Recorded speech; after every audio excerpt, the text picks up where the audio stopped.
Hello and welcome to the Property and Wealth Podcast. I am your host, Enrique Hernandez. This podcast is brought to you by Foxtrot Capital, a real estate investment firm with a focus on the acquisition and management of value-add multifamily properties. Our guest today is Don Spafford. Don is with Beyonder Holdings. His company buys and operates RV campgrounds, resorts, and marinas to provide their investors with double-digit returns. Today we'll learn how it all works, from funding to sourcing, how to find the deals, what are the returns to the investors, and what are the tax benefits to the limited partners or passive investors. Always remember that the views and opinions expressed in this podcast are for informational purposes only and should not be construed as an offer to buy or sell any securities or to make any investment decisions. Always consult with your financial advisor. With all that said, let's jump right in. Don, how are you? How's your day going? Going great. Yeah, thanks for having me on here. Thank you for being with us today. And for the listeners that have not had the pleasure of meeting you yet, can you give us a little bit about your background? How did Beyonder Holdings came about? So a little bit about me. Currently, I live in Idaho Falls, Idaho. And for most people, you've probably never heard of that. It's not Boise. We're on the opposite side of the state. So Eastern Idaho, not too far from Yellowstone Park. I moved here in Idaho in 2015. I grew up most of my life around Omaha, Nebraska. And that's kind of where I went to high school, went to college, graduated there right next to Warren Buffett's house. So kind of grew up around him and following, everything about investing. So I naturally pursued a career in investing and in stocks, of course. Graduated with 4 majors in finance, banking, investment science, portfolio management, and accounting. The intent was to pursue that career and become a financial advisor, or at least a portfolio manager, something involved with managing money and stocks, of course. The fortunate thing is, as I was raising my family at the same time, I was going to school part-time. So by the time I finally finished, it was the spring of 2008. And as most people that are, probably at least over 30 know, I guess, is that around that time is when the economy just kind of collapsed. It was like the worst time to have a degree in finance and try to find a job, where most of them were being laid off or going out of business. So lo and behold, I just decided at that time I at least had a job working in that industry. So I just stayed there, or at least had some job security, and I just got through it, I guess. But that experience made me realize that going into that field, becoming a financial planner or whatever, working with people's money, I was like, I have zero control over what happens. I as much as I can try to help direct people into what I believe are good investments, something like that could happen and just totally wipe out people's full retirement or whatever, and blame me for that. I'm like, well, totally out of my control. So I kind of felt like I didn't want to really do that anymore. I wasn't sure what to do, actually. So for a while, that's actually when I went back and got the accounting degree.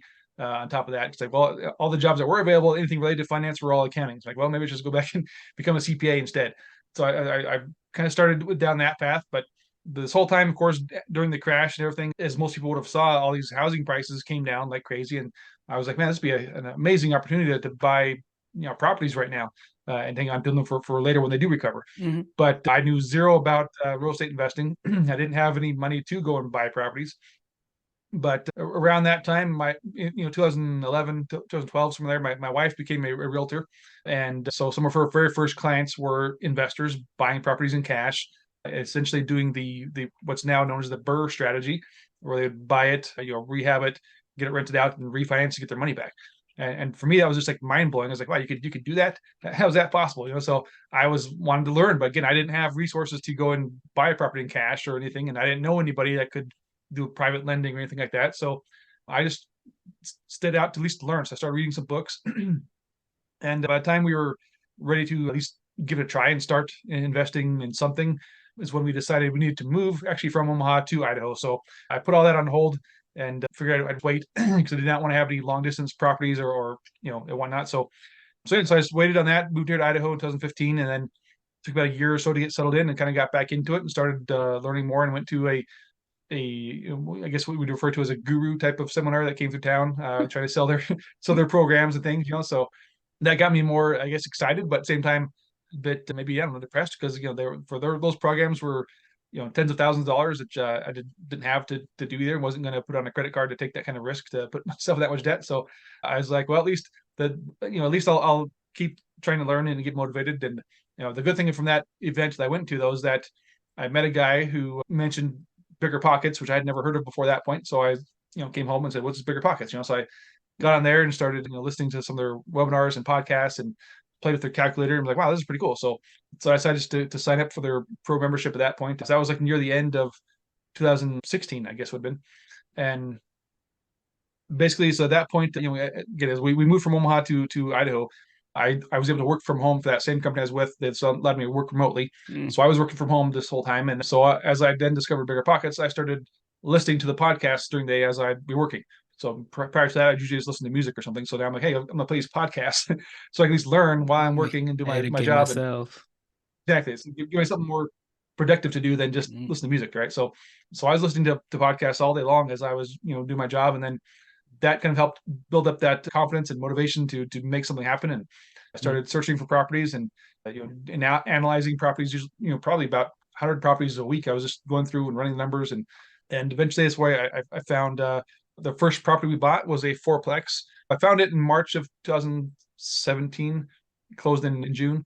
And so that was our first property, fourplex. I wanted to go multifamily. I knew I needed more doors, but I didn't have the resources to buy a commercial property. Again, didn't know anything doing that anyway. But what worked to my advantage for the fourplex is that it can still be bought in a residential loan.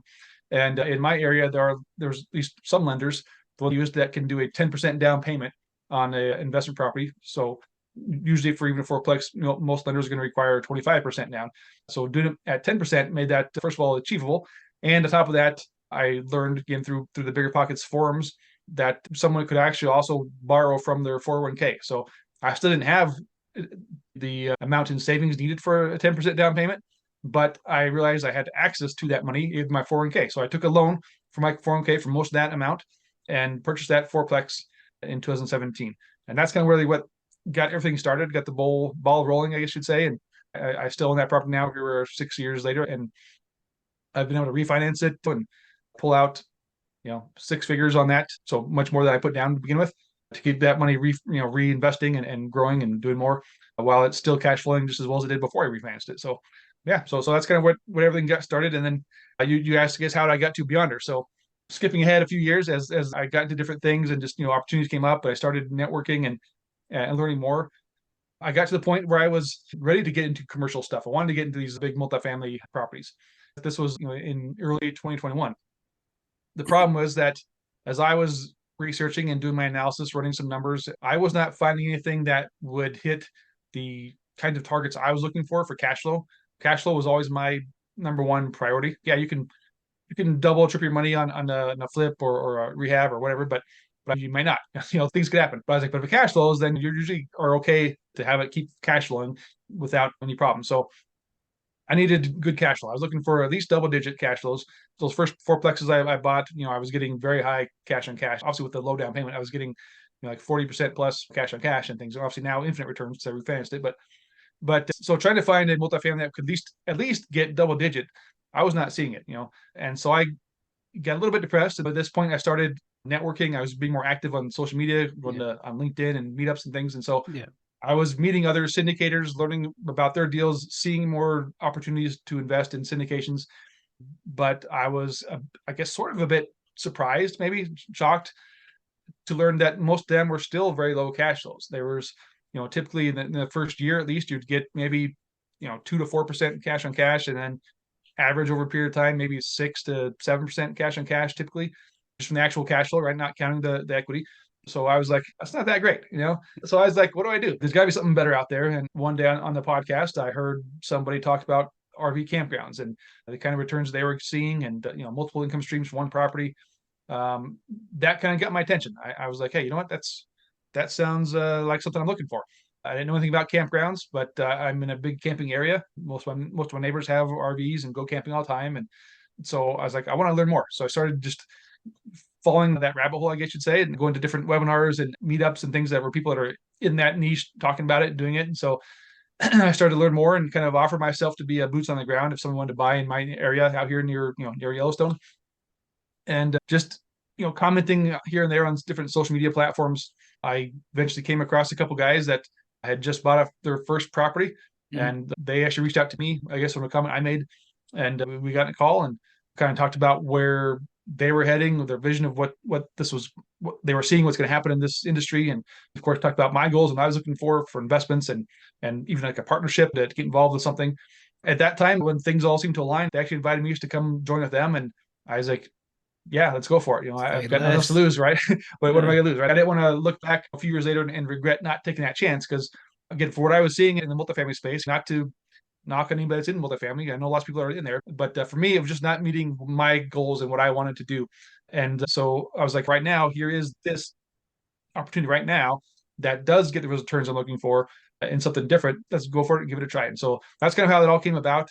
That was near the end of 2021, so about a year and a half ago. So yeah, so I jumped on board, started learning as much as I could, and got involved and helped, I guess, raise awareness for this niche, and got myself out there, going on podcasts, being active on social media, talking about investing in campgrounds, and teach many other people just like myself that never heard of it before, didn't know you could invest in campgrounds, and didn't realize that it was something that you could invest in. So, I so I did was not like, know that.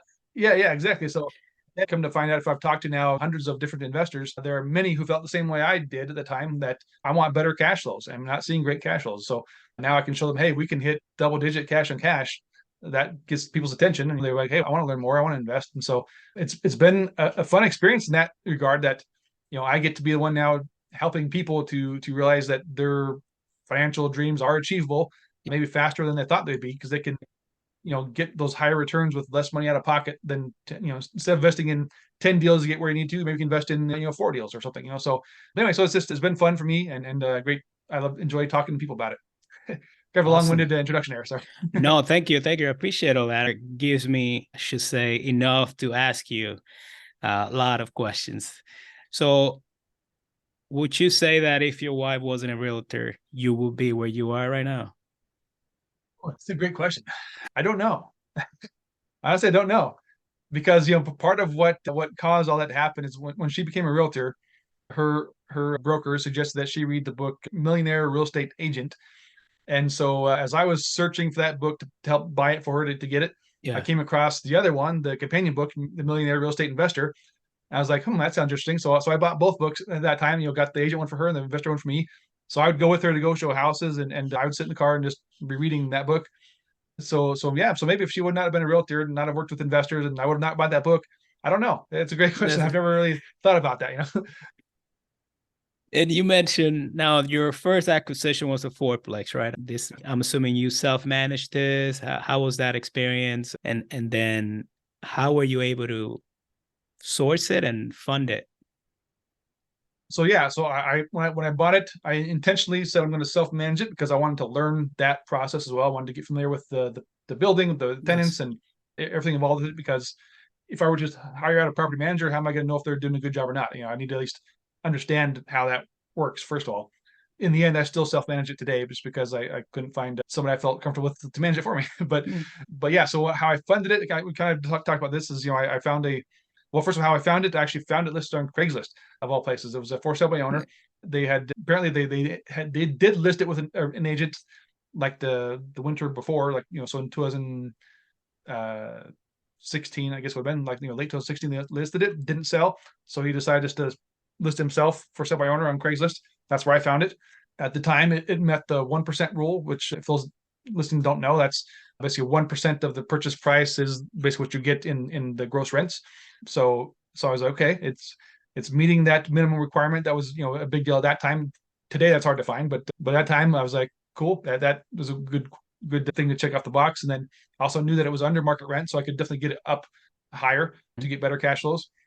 And then so financing it again, I used a local lender that did a 10% down payment option. They have a portfolio loan available on their bank, and Yes. and then I borrowed most of that from my 401k. I took a loan for my 401k, so I didn't do a withdrawal. There were no taxes or fees, just a loan for my 401k, which I then paid back, and basically from those cash flows.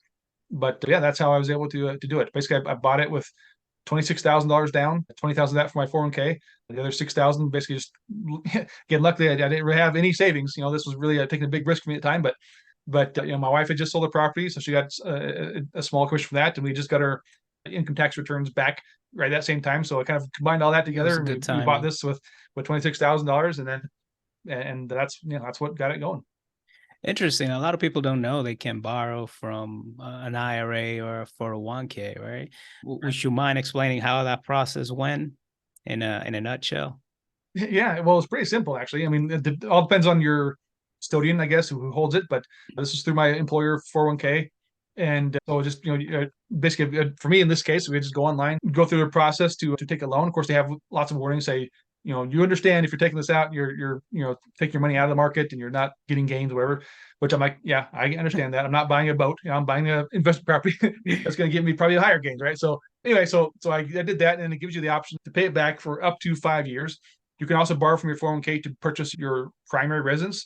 If you do that, you can actually take out in a 30-year loan, I guess. But in this case, I had up to 5 years. So I'm like, well, I want to take that maximum up to 5 years just to keep my payments lower to return that. Because again, that's basically coming out of my paycheck to pay that back as a loan. But basically, there's interest on there, but that interest goes back to myself as well. So basically, I'm just paying myself the interest. So yeah, but that's basically how I set it up to just do that and pay it back over time. I was actually able to pay it back sooner. I paid it back in, I think, less than 4 years, and then but yeah, that's pretty much how it was. It was pretty simple. Again, this is very different than somebody that wants to, say, invest in a syndication with their self-directed IRA or something. This is not that. This is actually taking a loan from my 401k. So therefore, it takes it out of the market, so you're not getting any gains on that. But again, for me in hindsight, I was like, I knew I needed to get started. I had to get involved. I had to find a way to invest, and this was my only option at that time, at least the way I saw it. I didn't have connections to anything else. This is all my own. I had to get the ball rolling to make a change. Otherwise, we were probably headed towards bankruptcy or worse. I don't know. That just we were in some tough times, and I didn't want to go and get a second job or a third job and work 100 hours a week. So I was like, it's either this or I don't know what else. So I was like, we got to take the risk, give it a try, and go. Of course, I felt confident in my numbers for my analysis. I was like, this is a great property. It's going to be even better. But of course, that doesn't take away the fear. I was still scared. I literally the day before closing, I was telling my wife that maybe we should just back out and walk away. Lose our earnest money to not take the risk. But yeah, look at those numbers. I was like, what, this property cash flows. It's going to do good, and we've got to give it a try. We've got to go for it. So kind of push myself past that fear, trusted in the process, trusted in everything I've heard on this podcast and learned from people that just even a bad deal can turn into a good deal over time because just from the appreciation and things. So I was like, let's go for it. And it's my biggest fear for me was that if something major were to happen, some big problem, have to replace all of the I don't know, the water heaters or the roof or something in too soon, something big expense would come up. Right. I was like, I didn't have any savings for that. So my backup was to take another loan for my 401k. But I was like, let's go for it. Let's do this. And like I said, within a few years, I mean, the value of that property had shot up so much that the equity in that property built up to be worth more than what my entire 401k was anyway. So it definitely was a good investment for me. And above all, that's really what just like I said, got that ball moving. If I would not have even started then, I don't know when I would have started, and I definitely would not be where I'm at today. It was just all that point of getting involved and getting active in that space to then learn more and make more connections and things start to happen. Yeah, and I mean, you had a very strong why. You had a very strong why where not even fear was going to stop you. You like, I'm not going bankrupt. I'm going to figure this out. And then you went from a fourplex straight into a syndication for an RV campground. Is that correct? Well, not straight into, no. It was several years after that. But so after that first fourplex, it took about a year and a half. I bought two more fourplexes actually. All right. Okay. This time out of state, and then after that, I got involved with a development project, and then I got involved with another larger development project, the build to rent syndication, and then I got into the campground stuff. Things picked up right after that 2017 fourplex. Yeah, exactly. That's awesome. That's great. So your first major deal, and I guess in a syndication, was it for an RV campground or was it for apartments? It was a build to rent multifamily project. Yeah, like an 800 unit development project. Okay, that was my first development. Yeah. What did you learn between that one and what you do now, which is RV campgrounds? What are the major differences among those two? Well, so fun fact, I guess, is I'm still involved with those build to rent multifamilies. So that is something I do outside of Beyonder. Beyond Holdings with RV campgrounds is kind of, I'll say, my main gig because we do so many deals. We have a large deal flow, so we've got multiple closings per year. The build to rent projects, they're very large. typically 600 to 800 or so units. So these are not something that happen every few months. These are once every few years. So I'm still involved with both of those. But what I like about that is, as I talk to investors, the main thing, I'm never here trying to sell anybody anything. I'm definitely not a salesman type. I'm not pushy, right? I just like to show people, here's what's available, here's what I can offer you and help you with. If you want to do that, great. If not, that's fine too. I can help you find something else. I know lots of people, but as I talk to people, I find out what's their main goal. If they're looking for cash flows, like their main goal is cash flow because they want to get themselves or their spouse out of their job or whatever, build up more passive income. I'm like, great, these RV campgrounds are perfect for that. You can hit 12 to 15% average cash on cash, get great income right now, right away. If they are in a position where they don't need more cash flow, they don't want more cash flow, they're very well financially already. They just want a place where they can grow their wealth over time, like a generational wealth type investment. Then I'm like, hey, well, perfect. These build to rent projects are exactly that. There's no cash flow for the first few years as they get built up and leased out, but then with those types of syndications, the way we have them structured is that they are very long term holds. So it's not like you're in and out in 5 years or so. These are in about that 5 or 6 year time, we do a cash out refi to basically get you your return of capital back, but you still hold equity in that property for the next 25 or so years. So basically, you're now in there for infinite cash flow returns, but also easily 20x plus your investment over that period of time, just from appreciation factors working in. So basically, yeah, that's the two things I offer people. Hey, great cash flows now, still great return of equity multiples in a 5 year hold period. But if you're looking for something bigger, longer term hold, then these build to rent projects are fantastic for that as well. So there's the two big differences in those. Obviously, again, is going to be the timing. Cash flow now or cash flow later, double, triple your money in a few years, or 20x money in 25 years. And so that's kind of the big differences, I guess. And then also with the campgrounds, that we can get very high depreciation back. So if somebody needs like depreciation right now to offset some of their gains, RV campgrounds typically, I'd say, get much higher depreciation than you'll see in other asset classes. Those, if just a minute ago I mentioned I bought 2 more fourplexes after that first one. Right. Those 2 fourplexes I bought were in Arkansas. I sold those last year, 2022. They were not performing as I had hoped they would. Never really gave great cash flows. Again, gave more headaches than anything else. So I decided to sell those off, take any gains that I got from that plus my initial investment, all of that money I took back. I did not do a 1031 exchange.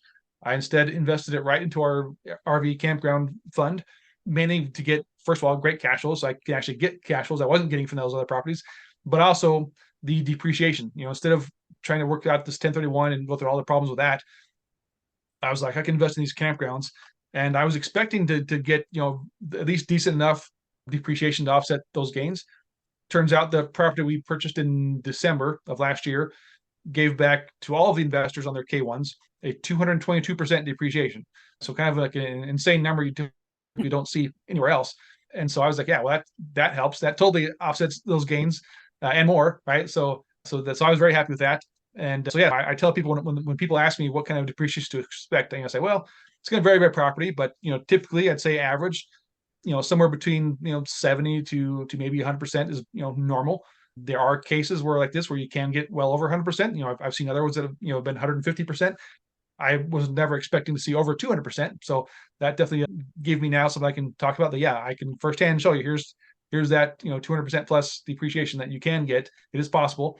So yeah, that's another great benefit. If somebody needs depreciation right now, invest with us in our campgrounds.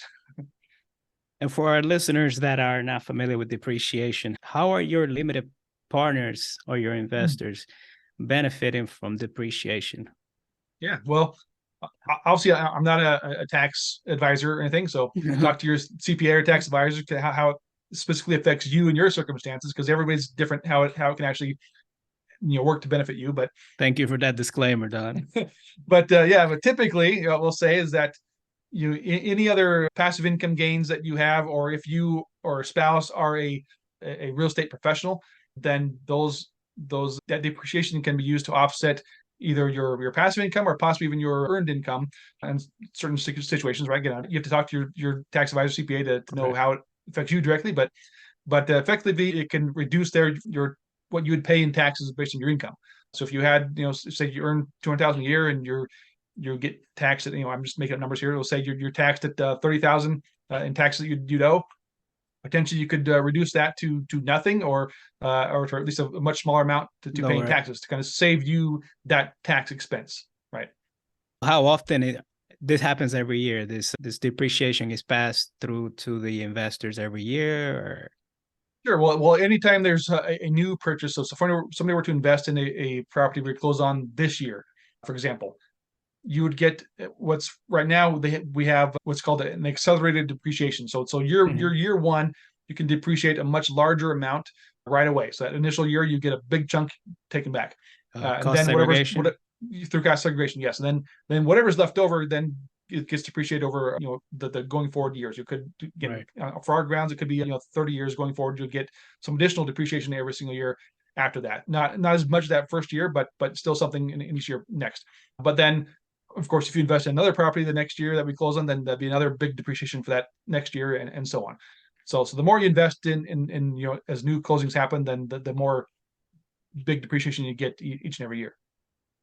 Which again, going back to if you're paying I don't know, say 30 to 50,000 a year in taxes anyway, if you were to take that same amount and just invest it, then you most likely going to offset that completely. But not only that, you're now also creating more income, and then also over time that will grow your wealth as well, as that multiplies each time these properties come full cycle and return your capital plus the equity. So instead of paying Uncle Sam, you're paying yourself. And you're keeping more of your money, which is the only way to build wealth, right? That's right. And you were mentioning earlier about Be Yonder Holdings Fund. Is that the name you gave, and what's the name of your fund? And can you give us a little bit of about it? Sure. It's actually called the Outdoor Hospitality Sun and Fund. So that's a bit long name, but that's what we gave this fund. So prior to this year, every deal that we've done, we've purchased as an individual property, individual capital raise, typically as a 506B, meaning they're open for anybody to invest in them. We launched the fund near the end of last year, and it's going to close in November of this year. It is a 506C fund, which means it's for accredited investors only. But so the idea of this fund is it's going to hold multiple properties in the fund. Again, this one we closed in last December was the first one to go into it. That the one that gave back the 200% plus depreciation. We closed another one actually just a week ago. Here we are in mid-September. Last week we closed on another one outside of Huntsville, Alabama. So that will be in the fund. Hopefully we'll close another one here before the end of the year to get at least one more in there. But once this fund closes, going into next year, we will likely go back to doing individual properties, one-off capital raises per deal. Likely as a 506B, maybe a 506B and a C, because we now have the option to start it as a B and then switch to a C later. So we may do that on some properties, give more opportunities for the non-accredited investors to invest with us as well. Awesome. Thank you. So I know you're not a financial advisor, you're not a CPA, but I have questions about the fund of funds. How is it different from a normal capital raise? Sure. So our fund is technically referred to as a blind fund, meaning that you invest in the fund not knowing what else will come into it later. Obviously, in our case, is that even though yes, it's technically a blind fund, we obviously still present our deals to our investors before we close on them. We don't just go out and buy whatever. And every deal we do bring to our investors, of course, has to meet our strict buy criteria anyway. So I'd say in that sense, you should have confidence that if you like the first deal or the second deal has gone into the fund, any others that come later will be very similar, if not identical, or probably better than those anyway. So again, we still follow our strict buying criteria. But the way the fund works is that instead of an individual property, you have, you get it under contract and you have a set closing date. We'll say December 15th, we need to close this property. So you have a limited period of time to raise money for that deal before you can close on it. Mm-hmm. If you don't raise enough, then you can't close on it, obviously. But being in a fund, we have the option now. This fund is open the entire year, basically. So you can invest in it today, tomorrow, next week, next month. So therefore, it gives us the opportunity to raise capital before we even have a deal ready to go. So by the time we have a new opportunity to make an offer on or to close on, we already have at least all or most of that money raised already. Therefore, now present it and get more awareness out there to get the rest of the capital needed to close it, making it much easier for us to raise and close on those deals rather than to try to scramble and say we need to get $3 million next week. We've got some time to kind of build it up and hopefully get all that in there well ahead of time. Which if it works the way it's supposed to, obviously then you get a large amount there ready way ahead of time that you can even make better offers. Hey, we got the money, we can close cash if we have to, just to get it, get a better deal and then refinance later, whatever.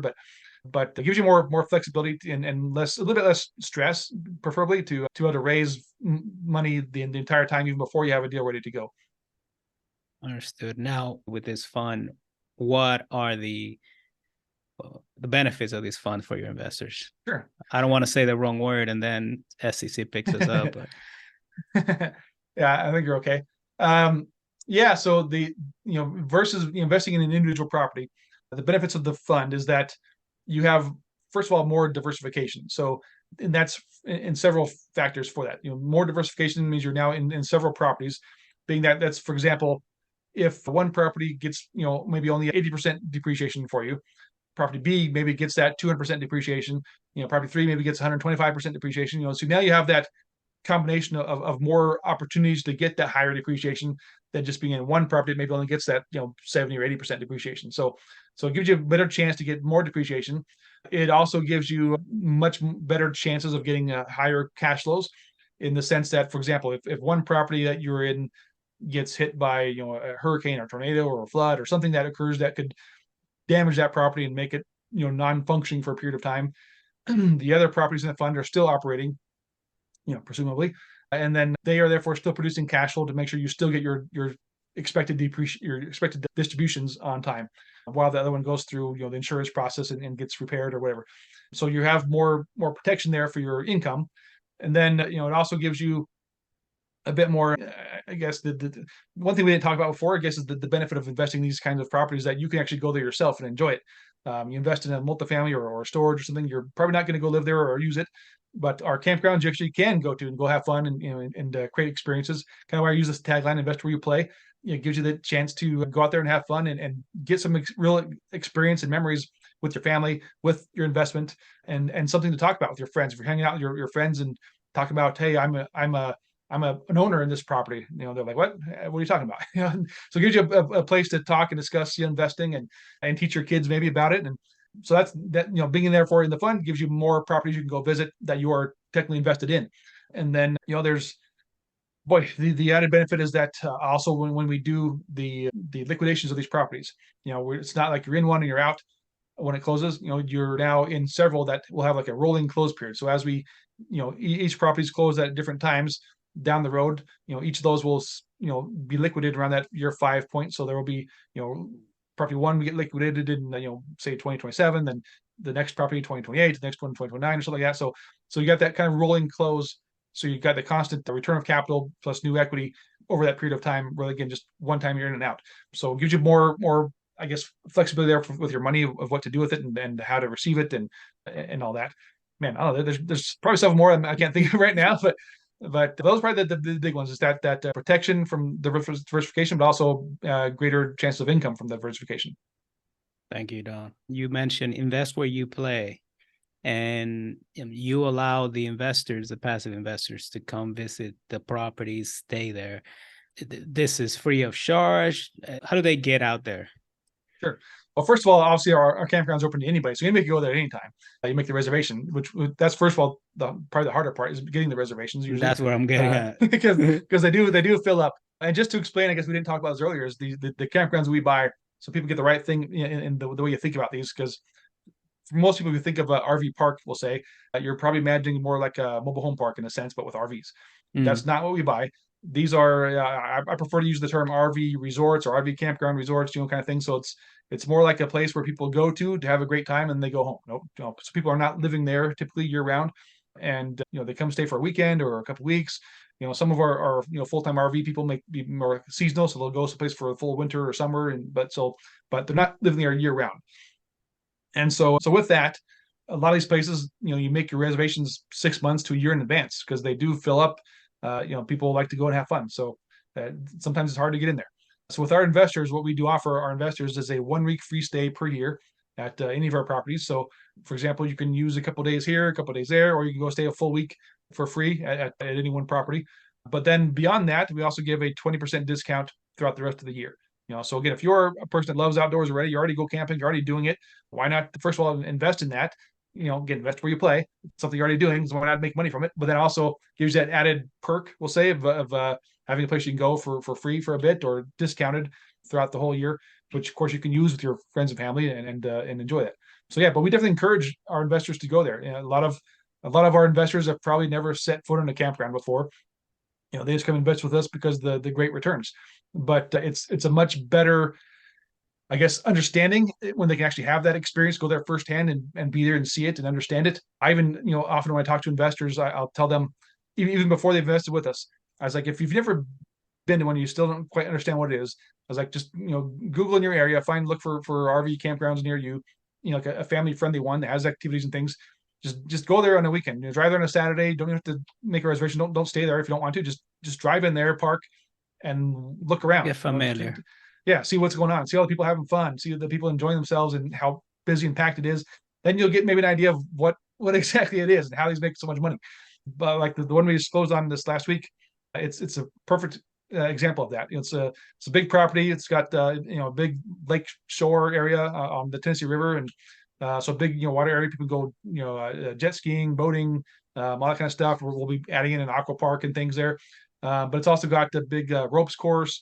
So people get up there and traverse the ropes and go on a zip line down, and beach volleyball, concert venues. People can rent go-karts or golf carts, just say, maybe e-bikes, that kind of stuff, just being outdoors. This place has horseback riding trails and stuff. So lots of stuff you can just go there as a family and go have fun and do. Even if you don't have an RV, there's still, on our properties, we have cabins or tiny homes or glamping options that you can go and stay at. Some of our properties have hotels on them as well. So there's plenty of room to people to go and stay, even if you don't have an RV. So don't feel like if you don't have an RV, you can't go. That's not at all. We still want people to come there. Oftentimes you might just go there for the concert. Let's go see this concert, go play in the lake for a day. Then you feel like you're tucking out, want to stay. Let's go rent a cabin and just stay here overnight. So there's plenty of options available, and all those things are now multiple income streams. Some may not be a direct thing that you pay for, but it's just amenity that's there, but it's something that brings you there in the first place. So it's still like an indirect income stream to get you there, and then while you're there, you'll spend money on food and like other activities and all that kind of stuff. So yeah, it's a big thing, which like I said, provides multiple income streams per property. You sold me on it. Now I'm considering maybe I should look into an RV, right? Because before you said it, I was thinking, well, I don't have an RV, so I'm not cool like the other guys. So, but then you mentioned, yeah, awesome. So I'm familiar with the apartment syndication, multifamily syndication, and keeping occupancy at a certain percentage, value add strategies. Do any of these things apply to RV campgrounds? Yeah. So, well, first of all, let's discuss occupancy. So again, typically for a multifamily, you're looking at, what's my vacancy rate? You want to have stay 90% plus occupied typically.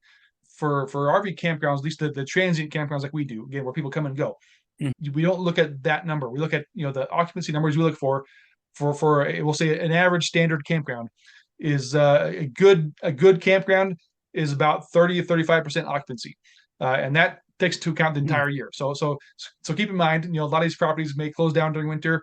You're busier on weekends than you are, say, on Tuesday, Wednesday, Thursday. Usually, they're slower days of the week. Weekends are always packed. So taking that into account over the entire year, where they may only be open 8 months out of the year, 35% occupancy is still a great property. It's still going to cash flow very well. If we of course can add on additional amenities or things that will bring people there to get that higher, then even better. Like this one we just closed on in outside of Huntsville. It's on Wheeler Lake. That one, just because of all those activities that get people to come there, their occupancy is well above normal. They were, when we purchased it, around like a 70 to 75% occupancy. So almost double what your traditional numbers would be for this industry. But again, we have plans to make it even better and drive those numbers up, hopefully. But for value add, like you were just talking about, we are still buying value add campgrounds. These could very easily be just turnkey. We hold them, no problem. But we want to make them better, improve the value for our investors, improve cash flow for our investors. And by doing that, the value adds that we do are typically going to include expansion is number one. So we want to add on more RV spaces, more cabins, more glamping options, things to get more people in there. And then Additionally to that is more amenities, more features and things that people want to see. We'll add on, for example, this one that I just talked about here. It's on a big lake. All they really have, they have a kind of roped off area for swimming, and all the boating stuff is outside of that. But in the middle of that big swimming area, all they have is like a little floating raft area. And mooring. We're going to be bringing in a big aqua park thing. It's like big inflatable thing. They call it Wibbit. So this big huge attraction is going to get everybody out there to go have fun and play in the water. That's an easy thing you can add in there. That's going to get people out there, and they'll pay like a $5 pass to go use it or rent or whatever, and provide the life jackets and things, obviously. But something as simple as that, just to get people in there. Find other attractions, things that get people to come, right? So you talk about concert venues. Some of our properties that we have added a concert venue to get people to come put on these shows and things. We'll add on, in some cases, just simply cleaning up the existing public bath areas. We have showers and things, that are available, so we can make those nicer and cleaner for people to come and want to use.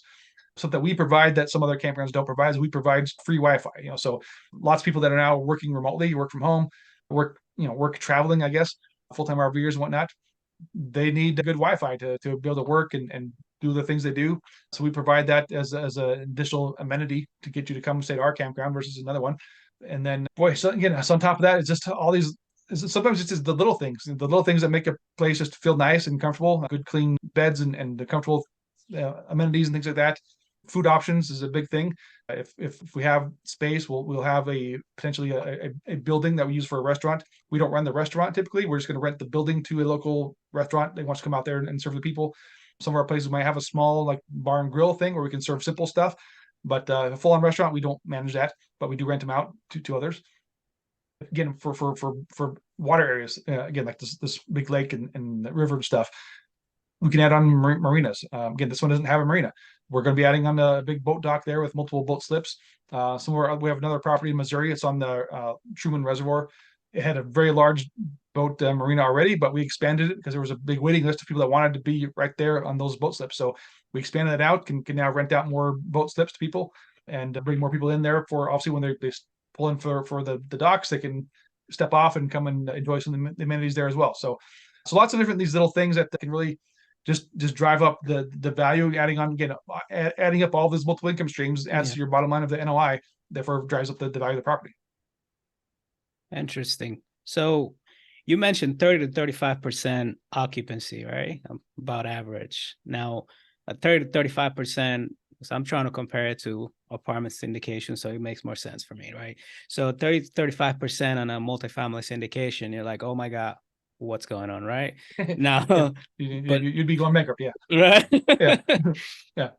Now, with that said, how do you structure your debt for this RV campgrounds now? Because if I go to Fannie and Mae for a loan at a 30 to 35% occupancy, we'll have some issues, right? So how is this different in the debt structure from an apartment syndication?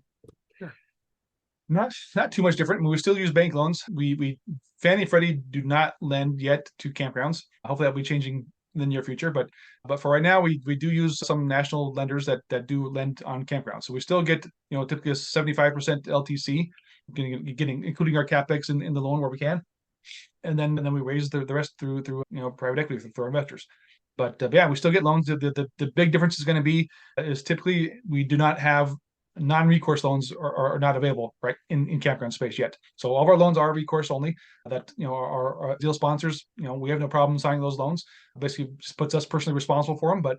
But again, knowing that these properties cash flow so well, there's really no concern there. Typically when here's something that might be a bit mind blowing for some people. Typically on your your multifamily loan, for example, you're looking at that debt service coverage ratio. That's what the banks want. It's typically like a 1.3 or so is about 1.25. Yeah, 1.3. 1.25 is probably like the minimum. 1.3 is a little bit better, but right. But that's kind of what and most people are typically buying right around that spot right there for their income on the property. Yeah. That basically means like you're barely covering your debt and have a little bit left over. So for us, typically on an average property, we're closer to like a 2% DSCR. So basically almost double what's needed for the debt service. So very great, high numbers to basically make the banks feel comfortable and confident in lending. Again, I think just because of that, transient nature of it, is why we don't yet have like Fannie and Freddie type loans available yet. But again, I think in the near future that will probably start changing as these start becoming a bit more mainstream and common, I guess, Yeah. especially in the institutional space. We are, I guess, still in a relatively new or early phase for institutional level investing in campgrounds. It's historically always been mom and pop type stuff. I'd say the same goes for, if you look back, I guess, in time, like self storage or mobile home parks, 6 to 10 years ago, where they were pretty much, mom and pop types of things. A few investors here and there buying them, but they're relatively unknown. But then all of a sudden, maybe about 5 years ago, they kind of exploded and became a common institutional type investment that you can now syndicate and do all kinds of things with. And so we're kind of that early phase right now where this is starting to become a bit more mainstream, and other people are starting to get involved. So I think in the next few years, you're going to see a lot more people buying campgrounds, syndicating campgrounds, because people are looking for those higher returns. And right now, this is where it's at. So people are going to move to this area. Still do those other things, as they come up, but make a big shift towards where the money's at right now. And so it's going to become much more mainstream in the next few years, I think. And at which point, hopefully, Fannie and Freddie, those guys will take notice. Like, hey, you know what, we need to offer more options for those types of properties, and we'll see what happens. But as we continue ourselves to grow and do more, we have plans to purchase many more properties, and also start doing some development of ground up, brand new campgrounds. And so yeah, we'll see how things change in the near future. Don, how do you find these campgrounds? Is it through brokers? Is it networking? Right? How do you find them? Yeah. So luckily we have a great acquisitions team, our guys that are on the phones pretty much all day, every day, making calls and sending out offers. But typically we do not go through brokers. We have maybe bought a couple through brokers, but most of the listed properties we find are just too overpriced. The numbers won't work for the kind of returns we're looking for our investors. We want to give our investors the very best returns. And unfortunately, broker listings are to a price point where they don't make sense. So typically our team, we call up campgrounds directly. There's several places where you can find campgrounds listed. The same places people go to if you're a camper, want to go know where to go. There's certain directories available. You can go and search those to say, hey, what campgrounds are near this city or that city. And so we do that same thing. We call it the campgrounds. And knowing that, again, the majority of these properties are mom and pop owned, most likely those mom and pops, live there on site. They're the ones answering the phones, making the reservations and all that stuff. So it's fairly easy to get a hold of the owners and then talk about their property and if they would ever consider selling. And then the ones that are considering it or are ready to sell, hey, great, let's work out a deal. And so that's kind of how we source most of our leads, are directly off, like that, off market, direct to seller type of leads. And that's what helps us to find properties where we can get well under market value. And typically we're buying around like a 10 cap is our average purchase price cap right now, which then, of course, like I said, helps deliver back those high returns back to investors. And several times we were able to work out a seller financing deal as well. Have you ever had one of those sellers just become one of your investors at the same time? Well, yes. So the few funny stories with that. Sometimes that was sometimes the plan. We learned very early on. One property that we were planning to purchase, this is now, I guess, a couple years ago. Very great big property in Florida. The owner was going to invest a large sum back with us, so we had to say, hey, we cover a big chunk of what we need to raise. Then he saw our plans and what we put the value at this property at after we do things, and he kind of decided to change his mind and backed out of his investment, would not give us an extension to have more time to raise capital. So we ended up having to walk away from that property. He then turned around like a week later, relisted it on the open market for like double what we had it under contract for. And so from that point, we learned if the investor, the seller want to invest with us, great, we'd love to. Just we won't let them see our plans and our things. Yeah, we won't let them to our investor portal until after we've closed, to kind of help avoid that type of situation. So well, I won't give too much information. So yeah, but we do have some of our recent properties that we've closed on that the investors want, or the sellers have plans to come back and invest with us. One, again, go back to that depreciation, offset their gains from that sale to put money in there to get some of that depreciation, but also then to still get some great income without having to now manage a property. They can still be involved in the campgrounds, but not manage it, and still get great cash flows and still build their wealth. So yes, that is always an option that they can do that with us as well. Now you mentioned management, Don. Is it a typical management company, or is it you? How is a campground, an RV campground managed? Sure. Well, it's not me, but yeah, we do have our own campground management company. So at the same time when this company was formed, which actually initially was called Happy Camper Capital, Okay. we also formed a campground management company alongside that called Beyonder Camp. And so really just the beginning of this year, 2023, is where we kind of combined both those now into one under that Beyonder name. So we got rid of the Happy Camper Capital for an outward facing name, and we adopted that Beyonder name from the Beyonder Camp for the campground management, because anytime we purchase a property, it goes under the Beyonder name. So Beyonder Getaway at Rising Sun, Beyonder Marina at Stair Creek, whatever. So the Beyonder name is that brand we're trying to build. So Mhm. therefore we that's one of the reasons we combined both of those companies into one under Beyonder Holdings. But yes, so we do manage our own properties. We have our own management company for that manages all the high level oversights of the systems and software, the hiring and training of the general managers of the properties. That's at a high level. Of course, we have a regional manager that kind of helps also oversee all the properties. But Mhm. then at each property level, we have an individual general manager who manages that property with, of course, all the staff that's necessary to operate it. We are not just this is not just a building you can get a property manager to put people in and then check on them once in a while. These are you're dealing with guests that come and go every single day, so we make sure they have a great guest experience. So you have to have a great proper number amount of staff to oversee all that, to see to their needs and all that thing. So there's definitely a lot of oversight for the management of these properties that goes into that. And so with that management company as well, though, we also do offer third party management to other campgrounds. So we do manage other campgrounds that we don't own, but that puts us in a great position to later, when that owner is ready to sell, we could easily just step in and purchase it because we're already managing it. So that's kind of how we operate that.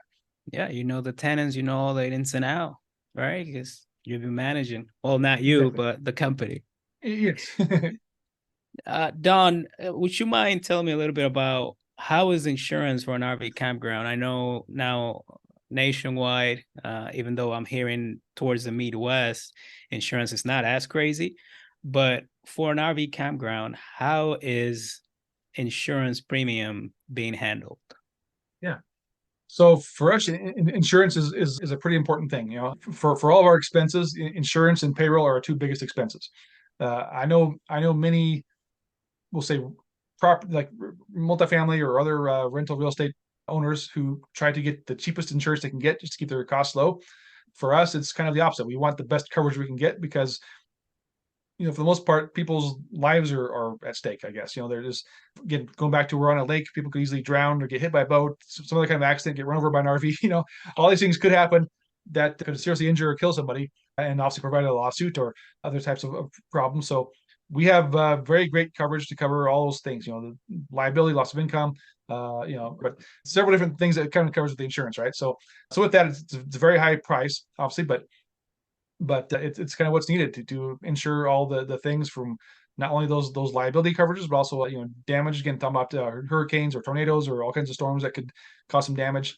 We'll make sure we're covered for loss of income to be able to pay our investors still. But so yeah, so insurance is a necessity. Obviously, you can't get away with it. You can't get around it. You have to have it. But for us, it's a high expense. So I'd say probably an average property, you're looking at probably at least 100,000 a year on insurance, possibly more or maybe less, depending on the property and what's all involved with it. But that's kind of where we're at with that. Again, no problem getting insurance, but we want to make sure we are well covered and not just trying to skimp by the nickel and dime and save some money. All right, Don, I appreciate your time, but before you go, I need to ask two questions. First, I need a background story on the mascot behind you. And then I heard through a little birdie that you may or may not know some Spanish. I don't know if you noticed my name on the screen, but there's some Yeah, Spanish yeah, related in it. couldn't help notice that. Yeah. So yeah, this mascot screen for those that can see us on video, I guess. So this is Boomer. Boomer is the Beyonder Raccoon. We earlier this year on Memorial Day, we launched Boomer as our mascot at our campgrounds, and the idea behind that is there are some we'll say competing campgrounds that have some mascots that they use that are very profitable for them. They draw in the kids, they draw in the crowds, and people want to see them. So we decided we want to incorporate a mascot into our properties. Again, we're that family friendly type of campground, so we want the families and kids involved. So we put out a survey early in the year, first of all, after we decided what animal we wanted to use, try to not copy what other places are using with other types of animals. We decided on the raccoon. We put out a survey to all of our investors to help us choose the name, and the winning name was Boomer. So we have Boomer, the Beyonder Raccoon. And again, he's been a great hit ever since. We launched him on Memorial Day. He made his first appearances at all of our campgrounds. We got immediately pictures out there with all the kids and the parents and their animals, even people with their dogs. So everyone loves Boomer, and he's been a great hit. And you'll if you come to some conferences where we'll be at, you'll probably see Boomer there with us as well. And we have a lot of plans for him in the future. We're planning on potentially some children's books to come out with Boomer, and eventually maybe have some family join him as well. So there could be more raccoons running our campgrounds in the near future. But yeah, he's been a great hit. He's been getting out there in the community, going to parades, getting involved in stuff. He was actually on the news on one of our properties that was doing a 5K run in the area. They got him on the news in there as well. It was pretty cool. And then Wait. He was not doing the 5K run. He was just standing there. well, he ran for part of it. I don't know if he did the full 5K. I don't know, but he was in there, running with the runners for a bit, and being there while the news people were interviewing the managers of the property. He was standing there, saying hi. So he's getting out there, and he'll be in the, getting out at local community events for maybe parades or like a back to school kind of activities, fundraisers, whatnot. He's a member of our team, so he's going to be involved in the community to have people see him and recognize him, and obviously get the kids to say, hey, let's go to the campground and go see Boomer. So yeah, he's a great help for us. That's And awesome. yeah, and then yeah, I do speak Spanish. I actually lived in Argentina for 2 years. My wife is from Paraguay, so we speak Spanish at home. And I actually many years ago, I actually had a translation business where I would do translating for English and Spanish. So Wait, um, so you speak better Spanish than me then? Because I yeah, barely know English and Spanish is kind of forgetting it a little bit. So well, maybe I don't know. I've definitely lost some that I had many years ago. When I first came back from Argentina, I was 100% fluent. I had the full on accent, and everything. And yeah, actually, I took as my college courses. Of course, I took some Spanish classes. Why not? I was able to skip past the first however many that just based off the you could test out of it. But then as I went into my Spanish classes, half the class were Hispanic people, but yeah, I did get the better grades on everything in the class compared to the natural native speakers. But even my professor himself as a native speaker was quite impressed. He'd often, every time we do a test, he would use somebody's test as like the example to kind of show what the correct answers were. yeah, He always, of course, wants the one that has the least wrong to have things to show, and so he would use mine. So yeah, but yeah, I've you over were that student we didn't like in school then, huh? yeah, probably yeah.